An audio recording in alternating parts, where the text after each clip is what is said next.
Hello and welcome back to English in Advance. I am so happy to have you here with me today. I am your host, Jessica, and if you have ever felt frustrated because you can read English well but struggle to understand native speakers when they talk fast, then you are in exactly the right place. Today we are going to dive deep into a very special topic. We are going to talk about how to understand native speakers easily, even when they are speaking quickly. This is a dedicated listening practice session designed specifically for B1 and B2 learners to help you bridge the gap between textbook English and the real English you hear in movies, podcasts, and on the street. So relax, get comfortable, and let's improve your English together. One of the biggest complaints I hear from my students is that native speakers eat their words. You might study vocabulary lists and perfect your grammar, but when you speak to an American or a British person, it feels like they are speaking a completely different language. They don't seem to pause between words. Everything sounds like one long, messy sound. I want you to know that you are not alone in feeling this way. The truth is that native speakers are not actually speaking faster than you. They are just speaking more efficiently. We use something called connected speech. We link words together, we change sounds, and sometimes we completely drop sounds to make the sentence flow smoother. Today, we are going to train your ears to catch these changes. By the end of this episode, you won't just be listening, you will be decoding the secret patterns of fluent English. Let us start with one of the most common things that happens in fast English, which is called reduction.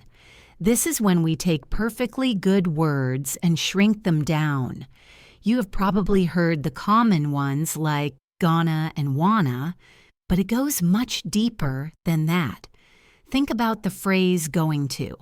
In a classroom, you learn to say, I am going to the store. It is clear and precise. But in casual conversation, if I am talking to my friend, I will never say it that way. I will say, I'm going to go to the store. The words going and to blend together to become gonna. This is not lazy English, it is efficient English. It helps the rhythm of the sentence. I want you to listen to another example. Think about the phrase want to. I want to see a movie. That sounds very formal. A native speaker will say, I want to see a movie. Now, let's try a harder one. Think about the phrase have got to. This means you need to do something. I have got to leave now. When we speak fast, this becomes gotta. I gotta leave now. Listen to the difference. I have got to leave now versus I gotta leave now. Can you hear how much shorter that is? That is why it feels fast. Your brain is waiting for 4 words, but your ears only hear 2 or 3. Let's practice this together. I want you to listen to a sentence, and then I want you to try and repeat it exactly as I say it, using the reduction. Here's the first one. I want you to say, I have got to go, but I want you to say it as I gotta go. Listen closely. I gotta go. Now you try it. Say, I gotta go. Good. Now let's try another one using the word them. Often, native speakers drop the TH sound in the word them, so it just sounds like them. For example, instead of saying I like them, we say I like them. It connects to the word before it. I like them. Imagine you are talking about apples. Do you like apples? Yes, I like 'em. Try saying that. I like 'em. It feels much smoother, doesn't it? This is the key to fluency. It is not about rushing, it is about connecting. Another major reason why native speakers seem difficult to understand is something called linking. This happens when one word ends and the next word begins, and we glue them together. The most common type is consonant to vowel linking. If a word ends with a consonant sound like the letter D in need, and the next word starts with a vowel sound like the letter I in it, we do not stop between the words. We push the D onto the next word. So instead of saying need it sounds like need it. I need it. Listen to how it flows. I need it. It sounds like one single word. Let's look at a longer sentence. Take the phrase hold on. The word hold ends with a D, and on starts with an O. We connect them to say, hold on. Can you hold on a second? It sounds like hold on. If you are waiting for a pause between hold and on, you will miss the meaning. Let's try a practice sentence with this linking. I want you to say the phrase read a book. The word read ends in a D, and A is a vowel sound. Connect them. Read-a. Read a book. I am going to read a book. Now you try. Say read a book with that smooth connection. Moving deeper into the mechanics of listening, we have to talk about the most famous sound in the English language, which is the schwa. The schwa is a lazy, short sound. It is vital because in English, we do not stress every syllable. We only stress the important words.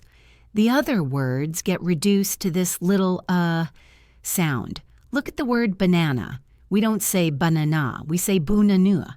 The first and last A become the schwa sound. Or think about the word computer. We don't say computer, we say computer. This happens in sentences too. The little grammar words like of, to, and for almost always turn into the schwa sound. For example, look at the phrase cup of tea. We don't say cup of tea loudly and clearly. The word of becomes just a tiny sound. Cup of tea. It sounds like one word, cup of tea. Would you like a cup of tea? If you are listening for the word of, you might not hear it. You have to get used to hearing these weak forms. Let's try a sentence with the word to. I went to the shop. The word to usually becomes to. I went to the shop. It is very quick. I went to the shop. Try saying that. Focus on making the word to very short and weak. I went to the shop. Excellent. By learning to ignore these little grammar words and focusing on the stressed words like went and shop, you will understand the meaning much faster. Now I want to talk about a very specific sound that confuses many B1 and B2 learners, especially if you are listening to American English. It is the flap T. In American English, if a T falls between two vowel sounds, we do not pronounce it as a crisp T. We change it into a soft D or a quick flap of the tongue. Think about the word water. In British English, you might hear water with a clear T, but in American English, it sounds like water. Water. It is soft. Think about the word letter. We say letter. Or the word better. We say better. This happens between words too. If I say put it away, the T at the end of put is between the U vowel and the I in it. So it becomes put it away. Listen to that again. Put it away. If you are trying to hear the sharp T in put, you will get lost. You need to listen for that soft D sound. Let's practice this context. I want you to say the phrase, get over it. In fast English, the T in get becomes a flap T because it is next to the O in over. So it sounds like G over it. Get over it. Come on, just get over it. Try saying that out loud. It feels much more relaxed in your mouth, doesn't it? Let's put all of these concepts together into a real-life story practice. I am going to tell you a short story about a morning routine. First, I will say it slowly, pronouncing every word carefully. Then I will say it again in natural, fast English, using reductions, linking, and the flap T. I want you to compare the two versions. Here is the slow version. I woke up at 7 o'clock. I wanted to make a cup of coffee, but I ran out of milk. I had to go to the store to buy some more. That was very clear, but very robotic. Now listen to the natural version. I woke up at 7. I wanted to make a cup of coffee, but I ran out of milk. I had to go to the store to buy some more. Did you hear the changes? Cup of became cuppa. Ran out of became ran outta. Had to became had da. Go to became go da. Let's listen to that natural version one more time. I woke up at 7. I wanted to make a cup of coffee, but I ran out of milk. I had to go to the store to buy some more. This is the rhythm of English. It is like music. There are beats and flows. One thing that will really help your listening skills is focusing on the keywords. In English, we have content words and function words. Content words are the nouns, verbs, adjectives, and adverbs. They carry the meaning. Function words are the pronouns, prepositions, and articles. They just glue the sentence together. When a native speaker talks, they make the content words louder and longer and the function words quieter and faster.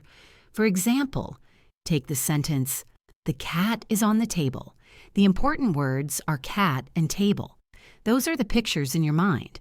The words the, is, and on are small grammar words. So we say, "The cat is on the table." You can almost hear the rhythm, da, da, da, da, da, da. If you are in a noisy cafe and you only hear cat and table, you still understand the message. But if you focus too hard on listening for is or on, you might miss the main point. When you are listening to a podcast or a movie, try to relax your focus. Do not try to translate every single word. Just catch the big words that carry the stress. Let's try an exercise to train your brain to catch these keywords. I am going to say a sentence very quickly. I want you to identify the stressed words.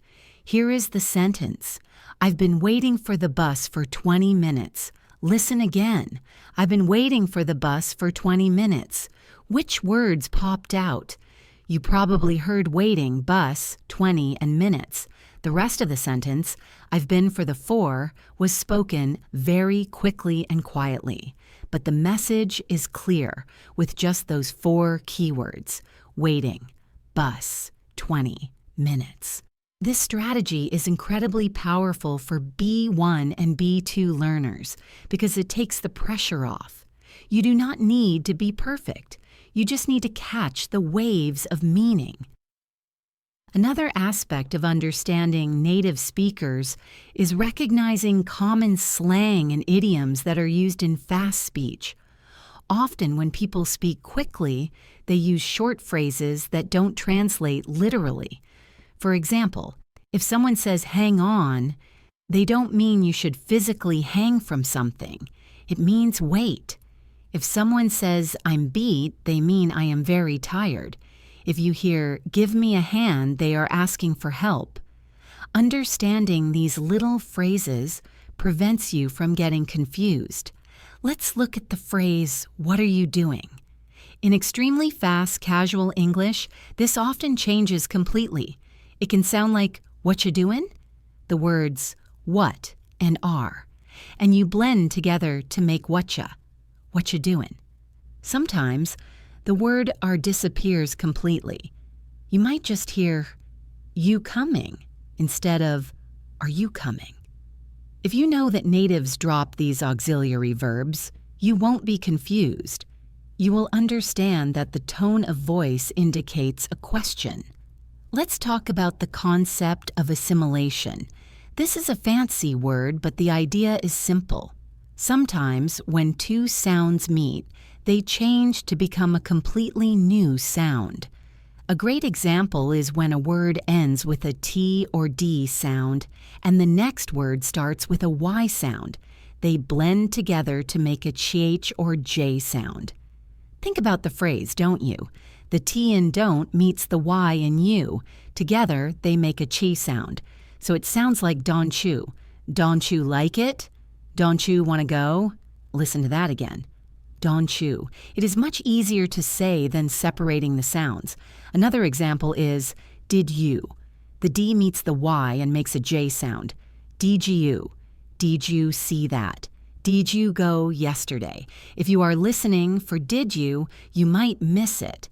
But if you train your ear to hear did you will understand immediately. Let's practice. I want you to say, did you eat yet? But use the connected sound. Did you eat yet? Did you eat yet? It sounds like one long word, but it is actually a full sentence. This is how you start to sound like a native speaker, and more importantly, how you start to understand them without thinking. I want to address the psychological part of listening too. Sometimes we panic when we hear fast English. We hear a stream of noise, our brain freezes, and we stop listening. This is a natural reaction, but we have to fight it. The best way to overcome this is through passive listening. This means listening to English while you are doing other things, like cooking, driving, or walking. You don't need to analyze every word. You just need to let your brain get used to the rhythm and the melody of the language. The more you expose yourself to the natural flow, the more your brain will start to automatically separate the words. It is like learning a song. At first, you don't know the lyrics, but after hearing it 50 times, you can sing along. Language is exactly the same. You need to flood your ears with English. That is why listening to this podcast is such a great habit. You are training your subconscious mind. Now, let's do some more intensive practice with a mix of everything we have learned today. Reductions, linking, and the flap T. I am going to give you 3 sentences. I will say them fast 3 times. I want you to close your eyes and just try to visualize the words. Here is sentence number 1. I'm gonna go day the park later. Listen again. I'm gonna go day the park later. One more time. I'm gonna go day the park later. Did you catch it? The sentence was, I am going to go to the park later. I'm. Going to became gonna. Go to became go-da. Here is sentence number 2. It's a little harder. What did you do with it? Listen closely. What did you do with it? Last time. What did you do with it? The sentence was, what did you do with it? The did you became did you, and with it connected to become with it. Here's the 3rd sentence. I should have told him sooner. Listen again. I should have told him sooner. Last time.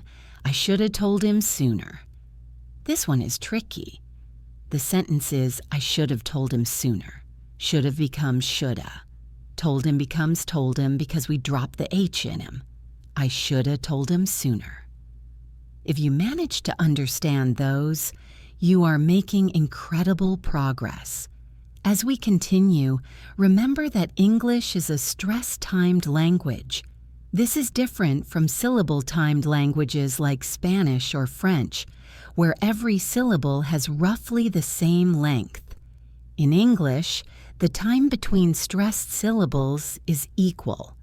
This means if I have 3 unimportant words between 2 important words, I have to say those 3 words super fast to keep the beat. This is why we crush words together. Imagine clapping your hands to a beat. 1, 2, 3, 4. The words in the middle must be quick. If you try to pronounce every word clearly and slowly, you will actually sound unnatural to a native speaker, and you will find it hard to understand the rhythm of their speech. You have to embrace the speed of the unstressed words. It is okay to mumble the little words. In fact, it is necessary. Let's try a fun exercise called back-chaining. This is a technique used by language coaches to help with pronunciation and flow. We start at the end of the sentence and work backward. This helps you keep the rhythm without your brain getting confused by the grammar. The sentence is, I would have liked to have seen it. That is a tongue twister. Let's start at the end. Say seen it. Now say I've seen it. Now say to have seen it. Notice the weak to and have. To have seen it. Now add liked. Like to have seen it. Now add would have, which sounds like would-a. Would-a like to have seen it. Now add I. I would-a like to have seen it. Let's put it all together smoothly. I would-a like to have seen it. I would have liked to have seen it. By building it backward, you maintain the correct stress and linking. You can do this with any difficult sentence you hear in a movie or a song. Break it down from the end and build it up. Another tip for B1 and B2 learners is to watch movies with subtitles but with a specific strategy. Don't just read the subtitles. Watch a short scene, maybe just 2 minutes, with the subtitles on so you know the meaning. Then, turn the subtitles off and watch the same scene again. Listen for the sounds you read. Then, try to speak along with the actors. Shadowing is when you speak at the exact same time as the audio. You try to match their speed, their pauses, and their emotion. If they scream, you scream. If they whisper, you whisper. This forces your mouth to move in the native way. It is a physical workout for your tongue and lips. If you do this for just 5 minutes a day, your listening and speaking will skyrocket. We are covering a lot of ground today, but I want to remind you to be patient with yourself. Listening is often the last skill to become fluent because you cannot control the other person. When you speak, you control the speed. When you write, you have time to think. But when you listen, you are at the mercy of the speaker. It is normal to have good days and bad days. Some accents will be harder than others. A Scottish accent is very different from a Texan accent, but the rules of connected speech, the linking, the reductions, the schwa, are consistent across almost all varieties of English. Once you unlock these patterns, you unlock the whole language. Let's discuss the H deletion a bit more because it is very common. We often drop the H sound in pronouns like he, him, her, and his when they are not at the start of a sentence. For example, instead of saying, "Is he okay?" we usually say, "Is he okay?" It sounds like the name Izzy. Is he okay? Or take the phrase, "I think he is nice." We say, "I think he is nice." The K sound links to the E sound. Think E. I think he is nice. For her, we drop the H too. I told her becomes I told her. It sounds like the word older without the D. I told her. Did you tell her? Did you tell her? This dropping of the H makes the sentence fly by much faster. If you are waiting for the H sound, you will miss the pronoun entirely. Try it yourself. Say, "Tell him to call me." Now drop the H. Tell him to call me. Note that to becomes duh or tuh. Tell him to call me. It flows like a river. I truly believe that understanding these mechanics changes everything. It turns noise into meaning. Instead of hearing a wall of sound, you start to hear the individual bricks that make up the wall. You start to hear the wanna and the gonna and the flaps and the links. And when you hear them, you can use them. And when you use them, you sound more natural. It is a beautiful cycle of improvement. You are not just learning English. You are learning how to communicate on a human level. You are removing the barriers between you and the person you are talking to. Now that we have mastered those basics, we need to go deeper into the world of fast English. The world of fast English is vast, and there are even more fascinating secrets that native speakers use every single day. If you want to truly master listening at a B1 or B2 level, we need to go deeper. We need to look at how vowels interact, how intonation changes meaning, and how whole groups of words get crushed into tiny sounds. So take a deep breath, clear your mind, and let's dive back into the rhythm of fluent English. I want to start this session by talking about a very special type of linking that often goes unnoticed, but it is the reason why native speakers sound so smooth. We talked about connecting consonants to vowels, but what happens when a word ends with a vowel and the next word starts with a vowel? We do not just stop and start again. We actually add a secret sound in the middle. We call these intrusion sounds because they intrude or sneak into the sentence. There are two main secret sounds we add. They are the W sound and the Y sound. Let me explain how this works. Think about the phrase, go out. The word go ends with an O sound. The word out starts with an O sound. If you try to say them separately, go out. It feels choppy. So your mouth naturally puts a W sound in the middle. It becomes go out, go out. Listen closely. I want to go out tonight. Can you hear that little W connecting the words? It happens with the word do and it too. We do not say do it, we say do it. Just do it. Let's practice this W link. I want you to imagine you are asking someone a question. Who is it? The word who ends in an O sound. The word starts with a vowel, so we connect them with a W. Who W is it? Who W is it? It makes the sentence flow like liquid. Now let's look at the other secret sound, which is the Y sound. This happens when a word ends in an E or I sound and the next word starts with a vowel. Look at the phrase I am. We don't say I am separately. We say I am. There is a little Y vibration there. Think about the phrase see it. We say see it. I can see it clearly. Try saying the phrase 3 apples. The word 3 ends with an E sound, so we connect it with a Y. 3 Y apples. I ate 3 apples. This might seem like a small detail, but this is exactly why you might struggle to hear where one word ends and the next begins.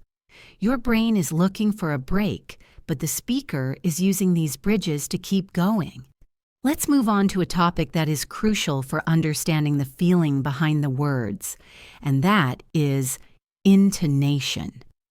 Intonation is the melody of the language. If English were a song, the words would be the lyrics, but the intonation would be the music. In fast English, the pitch of a person's voice tells you more than the grammar does. Generally, we have 2 main patterns: falling intonation and rising intonation. We use falling intonation for statements and information questions. If I ask you, what is your name? My voice goes down at the end. Name. It sounds finished, but if I ask a yes or no question, my voice goes up. Are you hungry? My voice rises on hungry to show that I am waiting for an answer. Native speakers use this music to signal when they are done talking or when they want you to speak. If you are listening to a fast conversation and you miss a few words, you can usually tell if it is a question or a statement just by the melody. Now, I want to talk about something called elision. This is when sounds completely disappear. We talked about dropping the H in him, but we also drop the T and D sounds when they come at the end of a word and are trapped between 2 consonants. This is very common. Look at the phrase next door. The word next ends with a T. The word door starts with a D. The T is trapped, so we just delete it. We say next door. I live next door. It sounds like N-E-X, next door. Or think about the phrase kept going. The T in kept disappears. It sounds like kept going. I kept going. If you are listening for the T, you will think the person is saying a different word. Let's try a common one involving time. The phrase last night. We almost never say the T, we say last night. I slept well last night. Try saying that. Last night. It is so much easier for your tongue. This helps you understand why native speakers can speak so quickly. We are simply skipping the difficult sounds. I want to give you a very practical listening tip regarding the word can and can't. This is one of the biggest struggles for English learners. In a textbook, can is positive and can't is negative. But in fast American English, the T in can't is often held back. We don't release the air. It is a stop sound. So can't sounds very abrupt. But here is the real secret. The positive word can is almost always reduced to the schwa sound. It sounds like CN. I CN go. I CN do it. It is very short and weak. But the negative word can't is usually stressed and the vowel sound is clear. It sounds like can. I can't go. So listen to the difference. Positive, I see and go. Negative, I can't go. The positive one is fast and weak. The negative one is longer and stronger. Let's test this. I am going to say a sentence. You decide if I can or cannot do it. Here is the sentence. I see and help you later. Did you hear how short that was? I see and help you. That means yes, I can. Now listen to this one. I can't help you later. That vowel was long and clear. I can't help. Learning to listen for the vowel length rather than the T sound will save you a lot of confusion in real conversations. Let's integrate all of this into a situational practice. Imagine you are at a busy airport. Airports are noisy, and people speak very fast because they are stressed or in a rush. I am going to act out a dialogue between a traveler and an airline agent.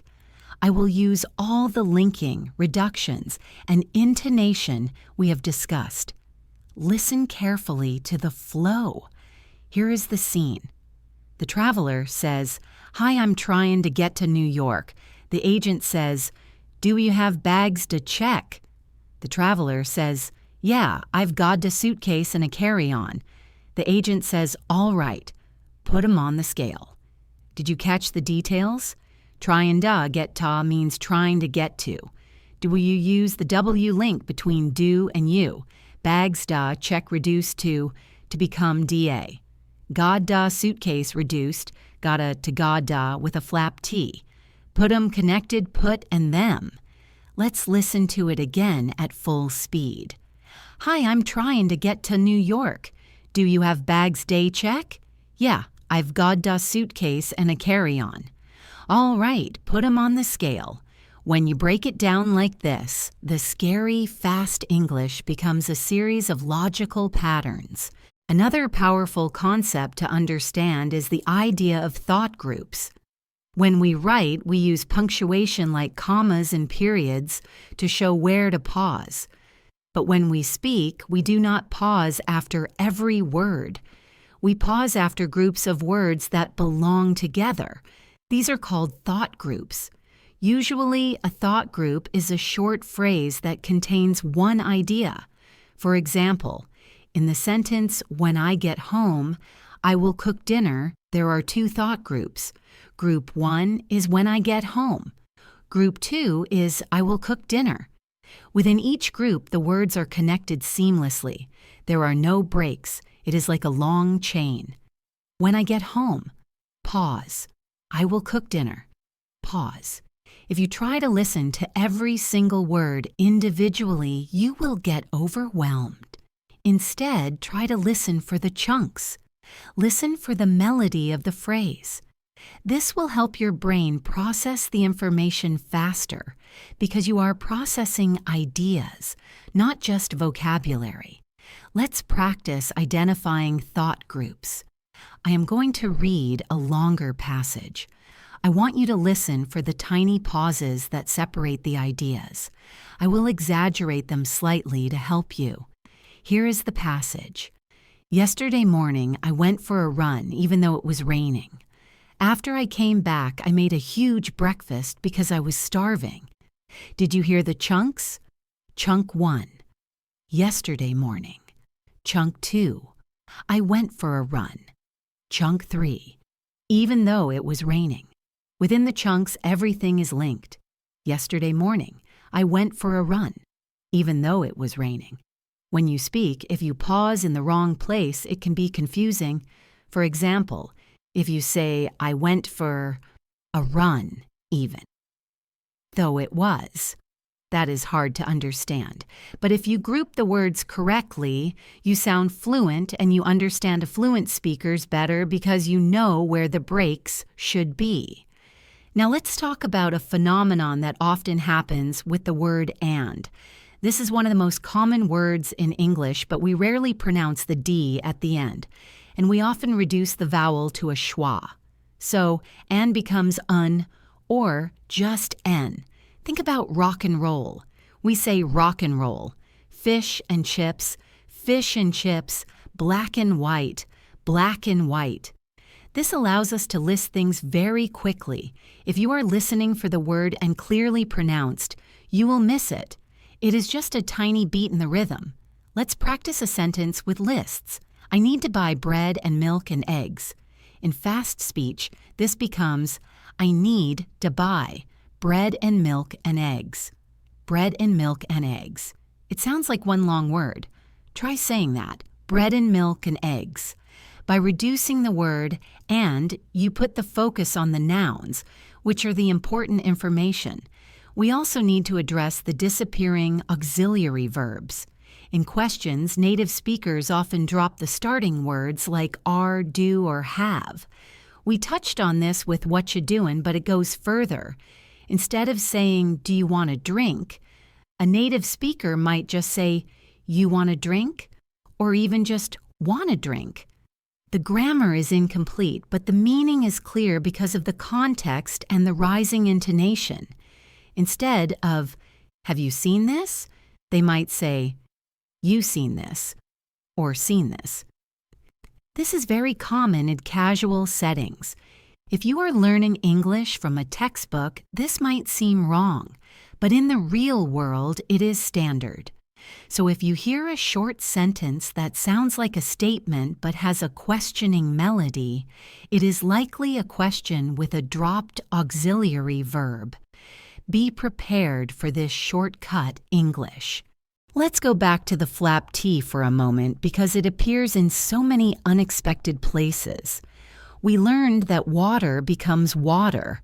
But did you know this also happens across word boundaries when the next word starts with a vowel? Look at the phrase, get a job. The T in get is between the E in get and the A sound, so it flaps, get a job. Look at the phrase, it is. The T in it is between two I vowels, so we say it is. It sounds like it is. It is a nice day. Look at the phrase, not at all. This is a classic example, the T in not flaps. The T in at flaps. So it sounds like not at all. Not at all. Thank you so much. Oh, not at all. Try saying that. Not at all. It feels like you are bubbling the sounds in your mouth. This fluid connection is what gives American English its characteristic sound. Now, I want to introduce you to a technique called shadowing with a delay. We talked about shadowing where you speak at the same time. But another great exercise is to listen to a sentence, pause the audio, and then try to repeat it exactly from your memory, mimicking the speed. This tests your echoic memory, which is your brain's ability to hold a sound for a few seconds. Let's try it. I will say a fast sentence. I want you to wait for 2 seconds and then say it out loud. Here is the sentence. I don't know what you're talking about. Listen again. I don't know what you're talking about. Now say it. Did you blend don't and know? I don't know. Did you blend what and you are? Whatcha? Did you drop the G in talking? Talkin'. I don't know what you're talking about. This sentence is a perfect example of how messy real English can be. I don't know what you're talking about. By holding the sound in your mind before you speak, you force your brain to analyze the pattern. Let's discuss homophones in fast speech. Sometimes different phrases sound exactly the same when spoken quickly, and context is the only way to tell them apart. For example, consider the phrases grade A and grade A. Grade A means top quality. In fast speech, they sound identical. Grade A, grade A. Or think about an ice bucket and a nice bucket. Because of linking, the N sound moves. An ice becomes a nice bucket, an ice bucket. They sound the same. This can be funny, but it can also be confusing. The key is context. If you are at a hotel and you ask for an ice bucket, they won't think you are complimenting their bucket. Your brain is an amazing machine that uses the situation to fill in the gaps. Trust your intuition. If a sentence sounds weird, think about the context. What makes the most sense? I want to talk about the emotional side of listening again. When you are tired or stressed, your ability to understand a second language drops significantly. This is normal. Your brain requires a lot of energy to process these fast sounds, so do not be hard on yourself if you have a bad day, but also use this to your advantage. When you practice, try to be relaxed. If you are tense, you will try to translate every word and you will get stuck. If you are relaxed, you will let the language wash over you and you will catch the meaning. Think of it like catching a ball. If you tense up, you will bounce the ball away. If you soften your hands, you will catch it. Soften your ears. Let the English come in. Let's do a deep dive into the pronunciation of the word of. We already said it reduces to a schwa sound. But sometimes, before a vowel, we keep the V sound. For example, thinking of you, we connect the V to the Y, thinking of view. But before a consonant, the V often disappears completely. Think about the phrase piece of cake. We usually say piece of cake. The V is gone. Kind of funny becomes kind of funny. Sort of tired becomes sort of tired. These reductions, kinda and sorta, are extremely common. You will hear them in almost every casual conversation. It's kinda cold. I'm sorta hungry. Listen for these. They are excellent markers of natural speech. If you can use kinda instead of kind of, you will instantly sound more friendly and approachable. Here's another challenging listening scenario. Numbers and phone numbers. Native speakers often group numbers in specific ways. If I say the year 1999, I say 1999. I don't say 1999. If I give a phone number, I usually group the digits. 555, 1234 might be read as 555, 1234. Listening for these groupings helps you catch the numbers faster. Also, be aware that for the number 0, we often say O. So 505 is 505. Room 202 is room 202. If you are expecting the word 0, you might get confused. Practice listening for that O sound in the middle of numbers. Let's return to our story practice. This time, I will tell a story about a job interview. I will use all the techniques: glides, flap T's, reductions, and thought groups. Close your eyes and try to paint the picture in your mind. Here we go. I was nervous about my interview this morning. I woke up early and drank a lot of coffee. When I got to the office, the receptionist told me to sit down. I waited for 10 minutes, but it felt like an hour. Finally, the manager came out and shook my hand. He asked me, "What do you know about our company?" I was so relieved because I'd done my homework.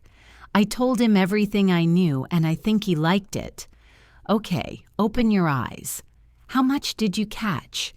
Did you hear lodda for lot of? Did you hear would ya for what do you? Did you hear told him for told him? This is the reality of the workplace. Even in a professional setting like an interview, these connected speech patterns are used. Professional does not mean robotic. professional English still flows and links. I want to give you a specific exercise for the upcoming week called the 3-second pause. Find a podcast or a YouTube video that has a transcript. Listen to 3 seconds of audio, just 3 seconds. Pause it. Write down exactly what you heard, every sound, then check the transcript. Did you miss a word? Was there a little A or the that you didn't hear? Was there a T sound that became a D? Analyzing just tiny clips of audio is often more effective than listening to an hour of audio without focus. It is like using a microscope. You see the details that you usually miss. Do this for 5 minutes a day, and your ears will sharpen incredibly fast. As we continue to bridge the gap between the classroom and the street, I want to remind you that accents play a big role. While we are focusing on general American pronunciation today, you will encounter many variations.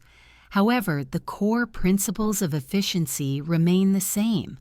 A British speaker might not use the flap T, but they will definitely use linking and the schwa sound. An Australian speaker might have different vowels, but they will still say gonna and wanna. The drive to make the language easier to produce is universal.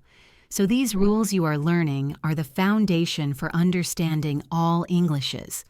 Let's practice a very specific and tricky structure, the sequence of T, S, and sounds. Think about the word cats. It ends with a TS sound. Now think about the phrase cats and dogs. We link the S to the and, cats and dogs.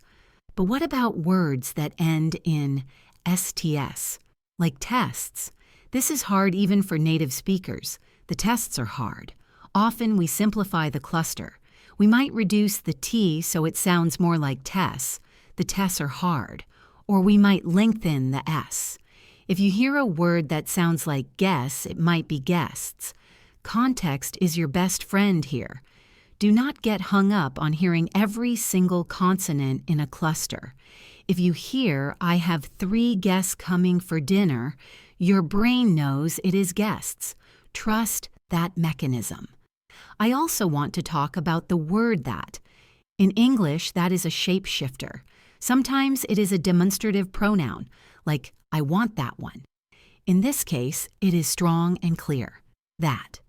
But very often, it is a conjunction or a relative pronoun, like I know that he is here. In this case, it gets crushed. It becomes thut. I know thut he is here. The vowel turns into a schwa. I hope that you can come. It is very weak. Sometimes it is so weak it almost disappears. I know he is here. We might drop it entirely. So if you are doing a dictation exercise and you miss the word that, don't worry. It is often a ghost word. It is there grammatically, but barely there physically. Let's try a rapid-fire round of common phrases. I will say the slow form and then the fast form. Repeat the fast form after me. Number 1, I do not know. Fast, I don't know. Number 2, let me see. Fast, let me see. Number 3, give me that. Fast, gimme that. Number 4, cuz. Fast, cuz. Number 5, I am going to. Fast, Imma. This is very casual. Imma do it. Number 6, should have. Fast, should a. Number 7, could have. Fast, could a. Number 8, would have. Fast, woulda. Number 9, must have. Fast, must a. Number 10, a lot of. Fast, a lot da. Excellent work. These 10 phrases make up a huge percentage of daily conversation. If you master these, you've just unlocked a major part of the language. I want to end this section by talking about confidence.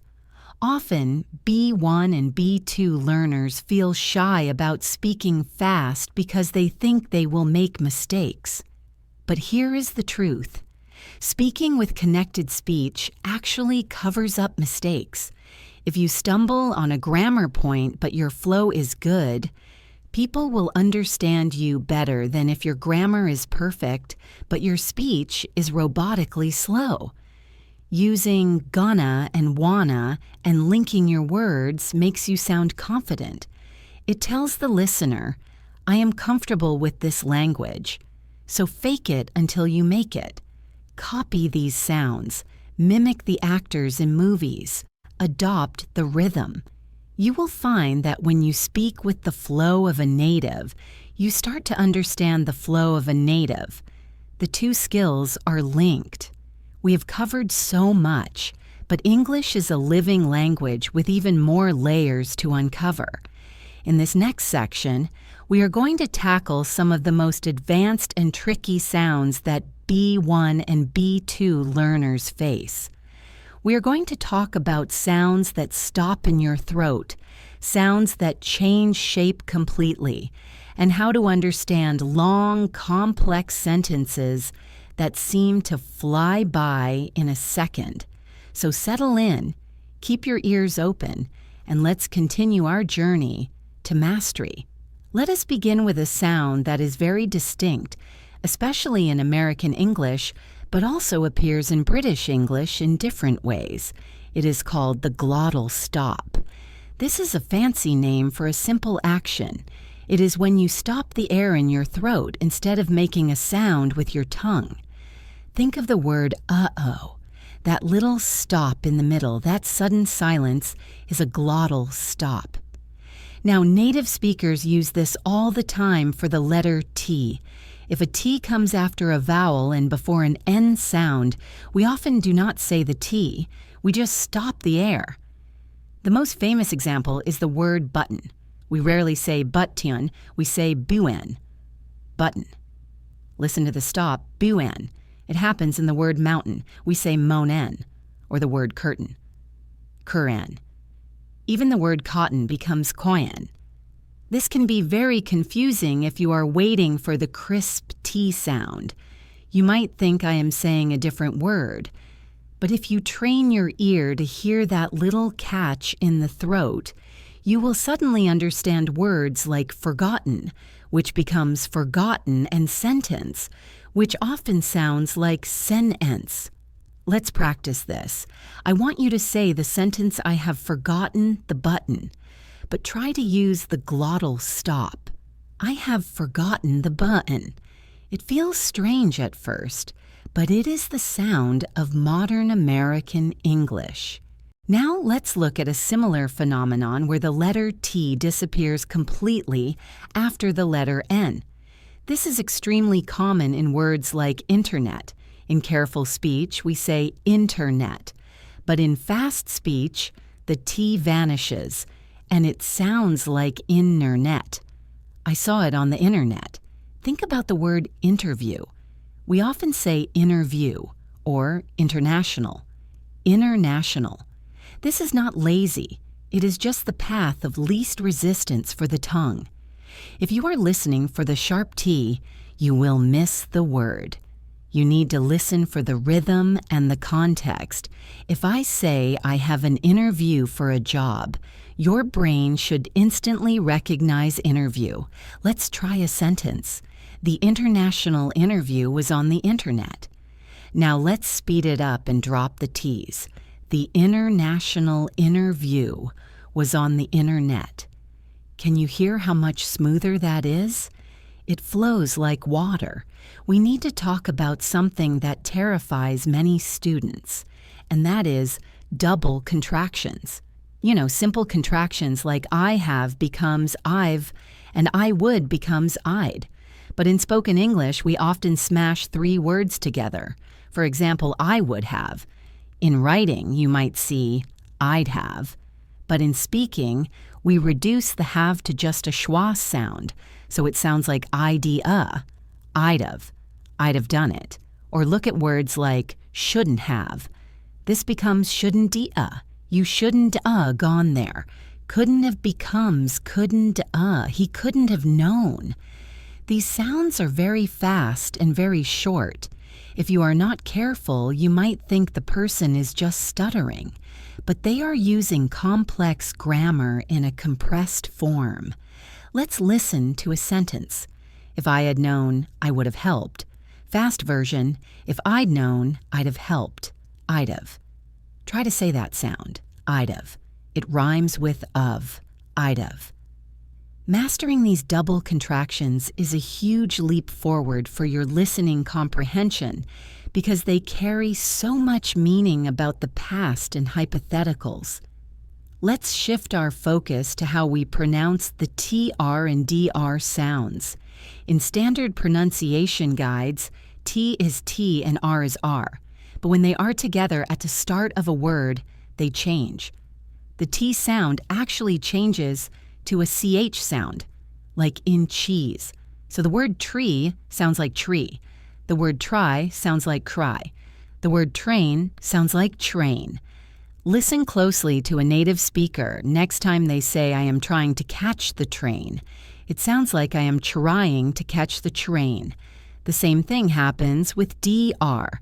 It changes to a J sound, like in juice. The word dream sounds like J-ream. The word drive sounds like J-rive. Drive a car. J-rive a car. This little buzz in the sound makes English sound energetic. If you say tree with a very clean T sound, it sounds delicate, precise. If you say tree, it sounds strong and native. Let's practice. Say the dream is true. Now use the J and CH sounds. The J-ream is true. It helps you catch these words when they are spoken at lightning speed. Another huge aspect of native listening is understanding phrasal verbs when they are linked. Phrasal verbs are already hard because of the meaning, but the pronunciation makes them harder. The particle, the little word, like up, out, in, or on, is almost always linked to the verb. Look at the phrase pick it up. We have the word pick, then it, then up. The K links to the I. The T flaps and links to the U. So it becomes peeked up. Peeked up. Can you piked up? It sounds like one strange new word. Peeked up. Look at the phrase, check it out. The K links to the I. The T flaps and links to the O. Cheeky doubt. Check it out. You need to cheeky doubt. If you are waiting to hear check and then it and then out, you will be 3 seconds behind the conversation. You have to learn these as sound blocks. Let's try a practice sentence. I will figure it out later. Fast version. I'll fi guy redoubt later. Figure it out becomes fi guy redoubt. Note that the R in figure links to the ET. Fi guy redoubt. Listening for these blocks is the key to keeping up. Let's explore the world of silent letters that we usually do not teach in beginner classes. You know about the silent K in knee, but in fast speech, other letters go silent too. We talked about the dropping of G in ing endings. Going becomes goin'. Running becomes runnin'. This is universal in casual English. I'm running late. But did you know that the TH sound is often dropped in common words like months or clothes? The word months ends in NTHS. That is a cluster of 4 consonants. It is very hard to say. So native speakers just say, months. It sounds like sons with an M. Months. I will be there for 2 months. The word clothes is often pronounced just like close. Close the door. Put on your clothes. They sound exactly the same. If you try to pronounce the TH in clothes, you will slow down. Listen for these shortcuts. They are everywhere. I want to take a moment to talk about the rhythm of questions. In English, we have a specific way of asking questions like who, what, where, when, why. Usually, the intonation goes down at the end. Where are you going? Down on going. But in fast speech, the wubawiti word often gets reduced so much it is barely audible. What do you want? Becomes would ya want. The what is just a puff of air. Where did he go? Becomes where'd he go. The where is very short. Sometimes the only way you know it is a question is because of the grammar structure or the context. If someone says to you, "How are you doing?"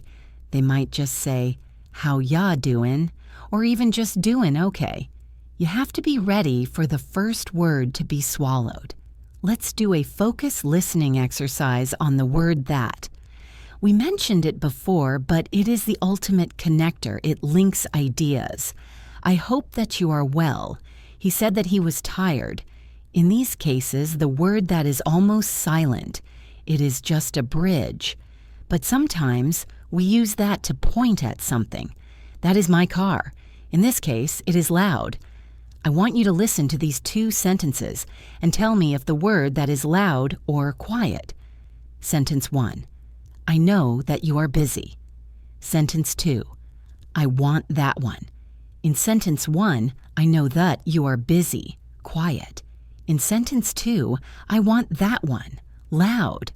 This distinction helps you follow the logic of the speaker. If they stress that, look at what they are pointing to. If they reduce that, just keep listening for the next idea. Now, I want to weave all of this into another story. This story is about a travel mishap. Stories are the best way to practice because your brain wants to know what happens next, so it focuses harder. I will use glottal stops, double contractions, change sounds, and phrasal verbs. Try to catch them all. Here we go. Last summer, I went to Paris. I should booked my hotel early, but I forgotten. When I got to the city, I couldn't find a room anywhere. I was walking down the street, feeling upset. I thought I'd have had better luck. Finally, I found a small place. The owner said, "What'd you need?" I said, "Just a bed." He said, "Cheeky doubt first." The room was small, like a behen, but I took it. I slept like a baby that night. Let's break that down. Went to Paris means went to Paris. Should booked means should have booked. Forgotten used the glottal stop for forgotten. Got da means got to. Walkin' dropped the G. Street used the ch sound for street. I'd have had means I would have had. What do you need means what do you need. Cheeky doubt means check it out. And button was button. If you understood that story, you are processing advanced connected speech features in real time. That is a massive achievement. Let's talk about something called corrective stress. This is when we break the normal rules of fast speech to correct a misunderstanding. Usually, we reduce words like was or to, but if someone misunderstands us, we stress them. For example, if I say I was going to the store and you say you were not going, I might reply, "No, I was going." Suddenly, the weak word becomes the strongest word in the sentence. It gets long and loud. Or if I say I wanted to drive, not walk, I stress drive and walk. Listening for these sudden changes in volume tells you exactly what the most important point is. It overrides all the reduction rules. So the rule is reduce unless you need to correct. We also need to discuss the pronunciation of pronouns when they are objects. Me, you, him, her, us, them. These almost always get attached to the verb. Help me becomes helpy me. See you becomes see ya. Call him becomes call im. Tell her becomes tell er. Show us becomes show us. Find them becomes find 'em. This creates verb pronoun blocks. Help me, see ya, call him, tell her, show us, find 'em. If you learn these as single units, you won't have to mentally translate them. When you hear tell her, you know it means give information to a female. It becomes a reflex. Let's practice. I will say a command. You try to visualize the action. Call her. Did you see a phone and a woman? Good. Find 'em. Did you see a search for a group? Good. Ask him. Did you see a question to a man? Excellent. This reflex practice bypasses your native language and connects English directly to meaning. Let's talk about the sound of assimilation with S and Y. We talk about T and Y making CH and D and Y making J. But did you know that S and Y often make a SH sound? Think about the phrase bless you. We say bless you or miss you. I miss you. This happens in sentences like, I guess you are right. I guess you are right. Or pass your plate. Pace your plate. This softening of the S makes the speech sound less hissing and more flowing. It is very subtle, but once you hear it, you will notice it everywhere. It is a sign of a relaxed speaker. If a speaker pronounces pass your plate clearly with a sharp S and a sharp Y, they are likely speaking very formally or carefully.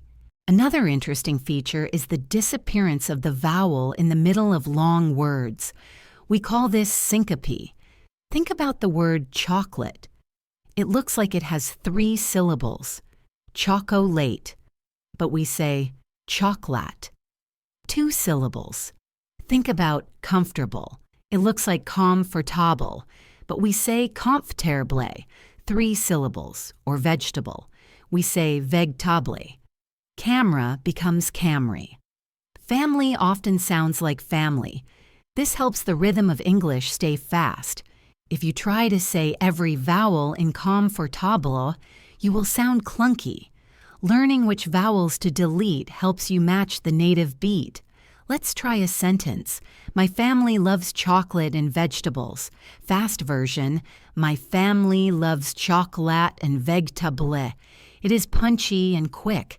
Let's look at the word interesting. This is a classic example of syncope. Most Americans say interesting. They drop the first E. Interesting. 3 syllables instead of 4. Or restaurant. Restaurant? No. Restaurant. 2 syllables. Restaurant. I am going to a restaurant. Listening for these shortened words prevents you from getting lost in the syllable count. You are looking for the shape of the word, not the spelling. I want to address the topic of fillers. Native speakers use a lot of filler words like, and I mean, these words do not carry meaning. They just buy time for the brain to think. But for a learner, they can be distracting. You might try to translate like and get confused because it doesn't mean similar to or enjoy. It is just a noise. I was like walking down the road and I saw this dog. The word like here means nothing. It is just a pause. You need to train your brain to filter these out. Treat them as white noise. If you hear you know, don't answer yes or no. Just keep listening. It is just a verbal tick. Recognizing fillers allows you to focus your energy on the content words. Let's do a fun exercise with speed. I am going to say a sentence at 3 different speeds. Level 1 is clear and slow. Level 2 is conversational. Level 3 is super fast native speed. I want you to see if you can catch level 3. Sentence. What are you going to do tomorrow? Level 1. What are you going to do tomorrow? Level 2. What are you gonna do tomorrow? Level 3. What you gonna do tomorrow? Listen to level 3 again. What you gonna do tomorrow? It is one long sound. What you gonna do tomorrow? Let's try another one. Sentence. Do you want to go to the movies? Level 1. Do you want to go to the movies? Level 2. D. You want to go to the movies. Level 3. Want to go to movies? Listen to level 3. Want to go to movies? The do you is gone. Want to is wanna. Go to is goda. Wanna go to movies. If you can understand level 3, you are ready for real life. Now let's talk about the emotional tone of sarcasm. This is very hard for learners.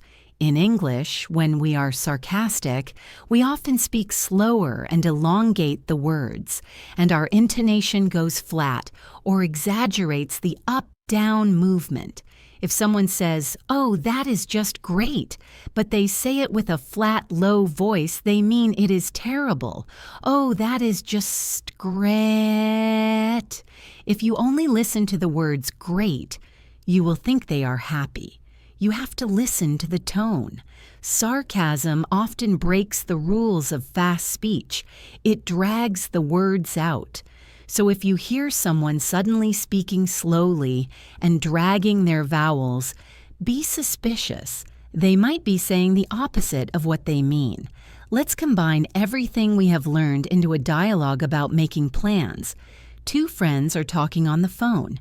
Friend A, "Hey, what do you doin'?" Friend B, "Nothing much, just chillin'." Friend A, "Wanna grab a bite to eat?" Friend B, I gotta finish my homework." Friend A, "Come on, it'll only take an hour." Friend B, "Well, maybe. Where do you want to go?" Friend A, "That new burger place on Main Street." Friend B, "All right, twist my arm. I'll be there in 10. Did you follow that?" What you doin' means, what are you doing? Nothing means nothing. Chillin' means chilling. Wanna grab a bite to eat means wanna grab a bite to eat. I can D is negative with a stressed vowel. Gotta means got to.